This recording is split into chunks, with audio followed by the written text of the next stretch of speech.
sumber pengharapanku,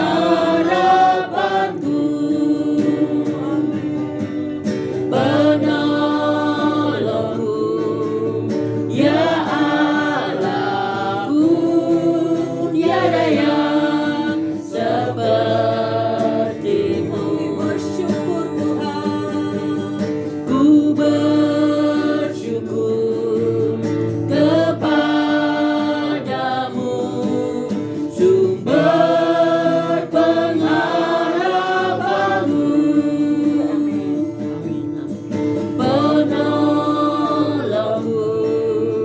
ya Allahku, tiada yang sepertimu.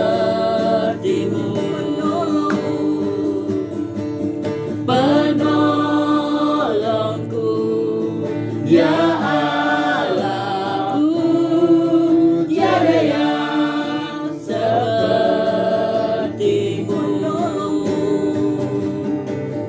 Penolongku, ya Allahku, tiada yang sepertimu.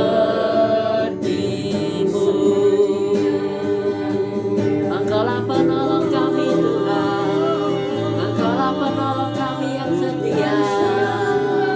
Kami selalu berharap kepadamu. Kami mengucap syukur Tuhan, kami mengucap syukur Tuhan untuk malam ini Tuhan Yesus. Anda bersama-sama dengan kami. Engkaulah penolong kami yang sejati. Engkaulah penolong kami yang Tuhan. Haleluya, haleluya, haleluya. Kami mengucap syukur, kami mengucap syukur. Engkau tidak pernah terlambat menolong kami. Matius 5 ayat 16. Matius 5 ayat 16. Dan kita baca bersama.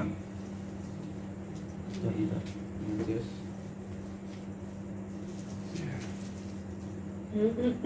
Kalau sudah menemukan bilang kata amin. Amin. amin. 16. 16. Matius 5 ayat 16. Amin. Mari kita baca bersama. Demikianlah hendaknya terangmu bercahaya di depan orang, supaya mereka melihat perbuatanmu yang baik dan memuliakan Bapamu yang di surga. Nah, di ayat ini dikatakan banyak orang yang merendahkan kita, ada yang gak suka sama kita dan kehidupan kita. Nah, di ayat ini dikatakan ada yang bilang ini munafik, rajin baca Alkitab, rajin ke gereja, padahal sifatnya kayak gitu, beda yang sesuai yang kita lihat bilang gitu.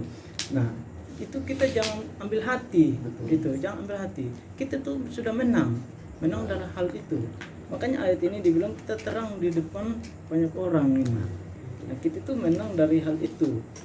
Kan kita ini kalau turun ada Roh Kudus, kalau kita mempunyai Roh Kudus itu anak-anak Tuhan itu memang gak pernah namanya dendam apa gitu kan. Kenapa kita nggak bisa dendam apa, kan kita mempunyai Roh Kudus.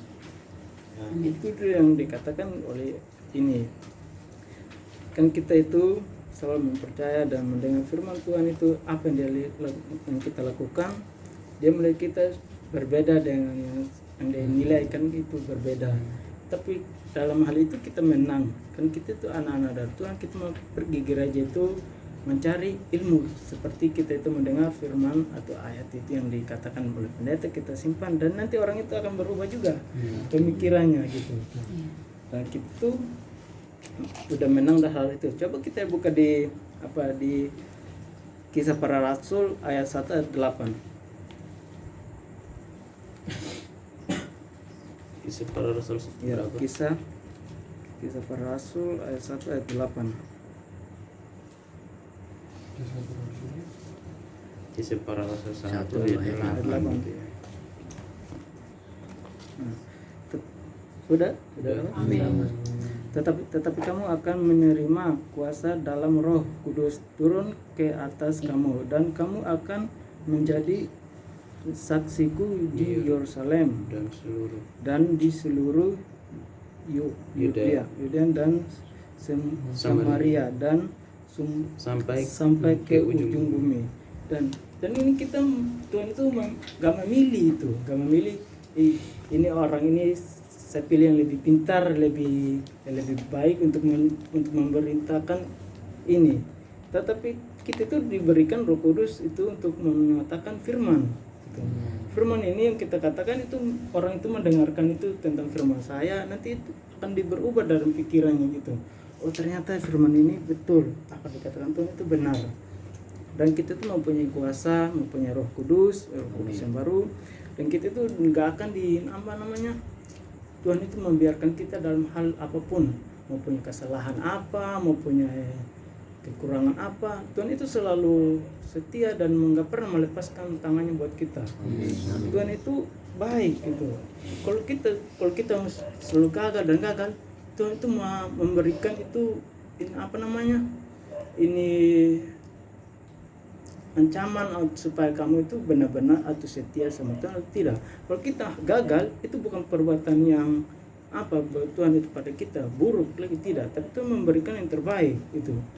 Contohnya gini, saya kan mempunyai buruk begini, kok Tuhan itu selalu, padahal saya itu selalu berdoa tapi Tuhan gak pernah yang saya mau, tapi Tuhan itu gak pernah sediakan. Tapi itu pemikiran kita orang yang lemah itu. Tapi padahal Tuhan itu sudah sediakan yang terbaik gitu. Tuhan itu mengetes kita, apakah dia benar-benar sungguh kepada saya atau tidak. Tuhan itu sebenarnya nggak suka itu namanya munafik atau gimana. Tapi Tuhan itu mengetes kita. Kalau kita gagal itu berarti kita lebih dekat sama Tuhan. Kalau kita mendekat sama Tuhan, kita dipenuhi Roh Kudus. Ini kita itu menjadi anak-anak Tuhan itu percaya kepada Tuhan, jangan putus asa. Itu contohnya saya kan ini, ibu saya itu nggak berani ibu mau bawa firman itu.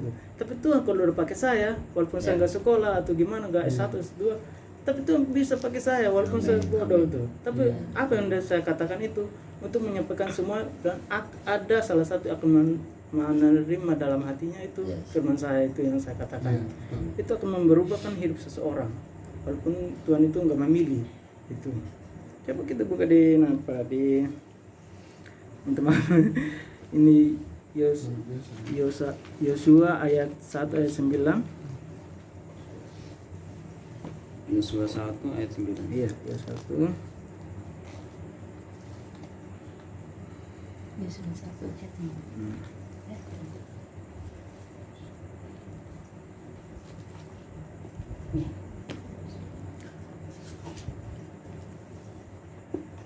Jalan biasanya. Cari baik, tahu dia hilang. Udah dapat. Silakan dibacakan. Mari kita baca. Biasa aja yang baca. Bukankah telah kuperintahkan kepadamu, kuatkan dan teguhkanlah hatimu, janganlah kecut dan tawaran hatimu, sebab Tuhan Allahmu menyertai engkau ke manapun engkau pergi. Nah, dimanapun kita pergi itu, di tempat yang pokoknya itu Tuhan tuh gak pernah melepaskan kita. Amin. Itu Tuhan, contohnya kita ada kesalahan, Tuhan aku nih punya masalah besar, saya mau punya salah besar, gimana ya Tuhan? Gak mungkin kita melarikan kepada teman kita atau ibu kita atau saudara-saudara kita, kan gak mungkin. Yang kita lari itu utamakan Tuhan. Tuhan itu gak pernah melepaskan kita. Kalau kita gak ingat Tuhan, utamakan masalah itu dalam pemikir kita, itu akan menjadi ancaman juga. Coba kita mau baca kita atau gak baca kita berdoa kepada Tuhan. Tuhan, aku minta pertolongan-Mu Tuhan, supaya aku masalah ini selesai, supaya ini sesuai yang saya mau, yang sesuai yang lancar yang dalam pikiran saya gitu. Tuhan akan buka jalan, gak pernah melepaskan kita, sesuai yang saya katakan ini dalam ayat ini. Tuhan itu selalu menyayangi kita. Kalau kita tuh gagal, bukan berarti Tuhan itu melepaskan kita dalam hal itu. Mungkin ada rencana lain Tuhan memberikan kepada kita. Makanya itu Tuhan bilang, kuatkan hatimu. Nah ini kuatkan itu jadi kita kuat dalam Tuhan. Kalau kita mempunyai Roh Kudus, mempunyai iman yang kudus, itu yang baik, itu kita tuh jangan kemana-mana, tetap kepada Tuhan. Kalaupun ada masalah apapun, lari ke Tuhan, jangan lari ke teman-teman yang kita manusia yang lemah. kita manusia yang punya perbatasan yang apa gitu, tapi Tuhan itu nggak pernah ada firman Tuhan itu nggak akan berlalu. Apa yang dikatakan itu nyata dalam hidup kita. Tuhan itu nggak akan melepaskan kita dalam hal apapun. Tuhan itu mau kita itu di jalan yang terang, bukan jalan yang gelap. Kita di hidup ini mencari yang terang, bukan yang gelap. Tuhan itu adalah terang dunia bagi kita semua. Dan mari kita baca di ayat yang Yesaya ayat 54 ayat 10. Yesaya 54 ayat 10. Yesaya. Saya juga mesti cari ya. Lama sayang. 54 ya. Yesaya 54 Ayat 10. ya, Sini. ya kan. Makanya besok kita. 54 ayat 10. Nih, sini temanya. Firman.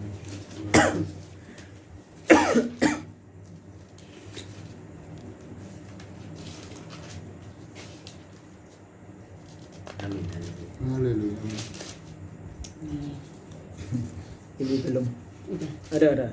Saya bacakan. Yes. Ya. Yesaya ayat yang 54 ayat 10. Iya. Sebab biarpun gunung-gunung dengan dulu. Ya. Bukit-bukit bergoyang, tetapi kasih setiaku tidak akan beranjak daripadamu, dan perjanjian damaiku tidak akan bergoyang. Firman Allah yang mengasihi engkau. Nah, firman itu Tuhan itu contohnya gini, kita itu tergoyang dari ancaman apapun, Betul. tapi Tuhan itu nggak akan goyang untuk buat lepaskan kita dari hal apapun itu. Amin. Tuhan itu selalu setia dan menyayangi kita semuanya, kan kita ciptaan Tuhan. Walaupun kita tergoyang dari hal buruk apapun, dari apapun itu, kita itu nggak mungkin. Maaf kenapa ini? Ya, tidak apa ya. Ya silakan. Lanjut. Kita itu nggak akan apa namanya itu, Tuhan itu nggak akan membiarkan kita tuh terganggu dari apapun, tapi firman Tuhan itu nggak akan berlalu buat kita. Dia itu selalu ada dan kuatkan untuk kita. Dia itu sebagai tiang pelindungan kita itu, sebagai tamen apapun itu, Tuhan selalu sedia ada di depan kita. Kalau kita menjauh dari Tuhan, bukan berarti Tuhan benci sama kita, tapi kita yang menjauh dari Tuhan. Tuhan itu selalu menolong apapun itu yang kita lakukan, walaupun kejahatan orang lain menjahatin kita, Tuhan itu nggak akan biarkan kita. Tuhan itu selalu sayang sebagai orang-orang setia kepada Dia dan selalu menyayang. Tuhan itu adalah kasih setianya itu besar buat kita. Kita itu yang kalau ada masalah sedikit, langsung emosi apa, kita itu bukan Roh Kudus yang ada, itu roh jahat itu.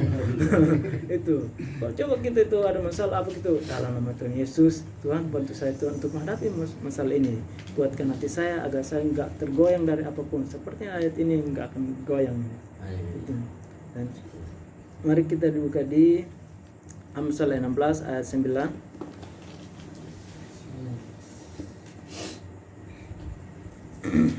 Amsal 16 ayat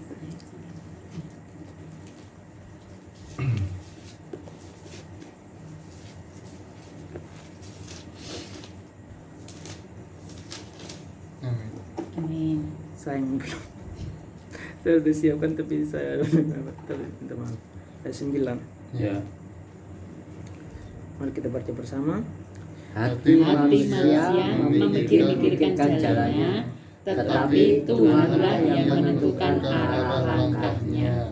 Nah, hati manusia itu bukannya ini apa namanya? Itu tuh hati yang bisa lemas, yang bisa patah gitu. Tapi Tuhan itu datang itu kepada orang-orang yang sakit hati, yang sakit apapun itu, Tuhan tuh datang. Makanya saya bilang itu, apapun masalah kita, datang kepada Tuhan. Jangan datang kepada Jeffrey, Kak Andre, Bapak Pendeta, Ibu Yani, jangan. Utamakan Tuhan. Gak mungkin mereka cepat datang langsung, masih berapa menit baru sampai ke tempat tujuan. Tapi kita berdoa, Tuhan selalu ada 24 jam buat kita. Itu sebagai tamen pelindungan hidup kita. Makanya itu Tuhan tuh datang. Mau kamu sakit apapun, mau kamu sakit hati apapun, datang kepada Tuhan. Tuhan itu selalu setia dan menyayangi buat kita semua. Tuhan tuh nggak pernah meninggalkan kita dalam hal apapun, sekecil apapun. Tuhan itu sangat luar biasa buat kita. Coba kita perhatikan dari hidup dari kemarin-kemarin. Oh puji Tuhan, dari kemarin-kemarin saya nggak punya masalah, nggak punya apa. Itu berkat dari sahabat, berkat Tuhan kan kita setia sama Tuhan. Amin. Kalau kita semua pun penuhi Roh Kudus, jiwa yang baru, Bang pagi kita berdoa, Tuhan berikan kesatuan, kekuatan, jiwa yang baru buat pagi hari ini. Tuhan itu selalu setia dan menyayangi kita. Tuhan gak pernah melepaskan kita dari hal apapun. Kita mau punya berkat Tuhan, itu semua. Mau punya apa semua Tuhan. Kalau bukan tempat Tuhan kita bisa apa? Tuhan itu baik buat kita semua. Amin. Tuhan itu datang ketika kita sakit, apapun kita itu sakit apapun. Walaupun kita itu minum obat, apapun obat yang kau minum, harganya seberapa, kalau kita tidak mendoakan, utamakan itu, kita nggak akan sembuh. Betul. Makanya Tuhan itu datang, ini dibilang, aku datang ini kepada orang-orang yang sakit hatinya itu. Nah, itu kita itu sakit hati apapun, mau sakit apapun, Tuhan itu nggak pernah meninggalkan kita. Dia selalu ada buat kita. Makanya saya bilang Tuhan itu baik buat kita. Dia nggak pernah melepaskan kita. Kalau kita itu mau punya gagal apapun itu, kegagalan yang kita hadapi, itu sebagai itu menguji kita. Iya. Menguji kita itu gimana kita tuh, apa kita ada masalah ini selesai, udah habis, berarti kita lupa Tuhan. Bisa lupa Tuhan. Kalau kita tuh mau punya apa gitu masalah apapun itu, ya pasti kita ada yang lupa Tuhan. Ini Tuhan tidak baik, dia nggak sering ini apa yang saya minta nggak pernah dikasih. Itu Tuhan itu tes hidup kita. Kalau kita coba kita ini baik kepada sesama apa gitu, Tuhan itu bisa menilai. Sama juga di tempat kerja kita. Itu kalau kita kerja pasti semua akan dinilai. Apalagi Tuhan, dia itu bisa menilai kehidupan kita gimana. Kalau kita nggak baik atau gimana, pasti Tuhan kasih ancaman kau yang sedikit. Nah itu ancaman sedikit aja. Lebih kalau hidup mau lebih parah, pasti ya beda lagi ceritanya itu. Tapi Tuhan yang baik, Tuhan yang selalu setia buat umatnya, itu nggak pernah akan digoyangkan. Dia sebagai tiang kuat dalam kehidupan kita. Dia datang sebagai orang yang hebat buat kehidupan kita. Dia itu nggak pernah melepaskan kita dari apapun. Dia itu Tuhan yang sangat luar biasa bagi kita. Dia itu nggak itu Tuhan itu kita cuma aja yang kita itu jauh dari Tuhan, bukan Tuhan yang jauh dari kita, tapi kita yang jauh dari Tuhan. Coba kita selalu tiap pagi kita berdoa, apapun itu masalah, jangan ada masalah dulu baru kita sakit hati datang ke Tuhan, jangan. Kita selalu setia dan menyayangi Tuhan, seperti Tuhan juga butuh kita. Tuhan gak terlalu butuh persembahan, tapi Tuhan butuh yang kita datang kepada Dia, hati yang baik, yang apa, itu yang Tuhan mau. Kalau untuk persembahan Tuhan gak minta uang, gak minta apa. Tuhan itu datang ingin kamu ada di sampingnya, seperti Tuhan ada di samping saya, supaya saya gak ada masalah apapun itu. Amin. Tuhan Yesus baik. Saya serahkan kepada Bapa. Haleluya, puji Tuhan. Boleh yang lain mau tambahin Om. Luar biasa ya, Respect. luar biasa. Terima kasih ya Pak. Kan bisa kan, kemarin Haleluya. takut enggak seperti itu, Ya. tapi ya itulah seperti tadi yang kita saya bilang kenapa semua Tuhan bisa pakai semuanya. Ya, nggak ada yang nggak bisa. Betul. Makanya semua di sini harus melayani kan, gitu saya tadi bilang. Semua harus melayani.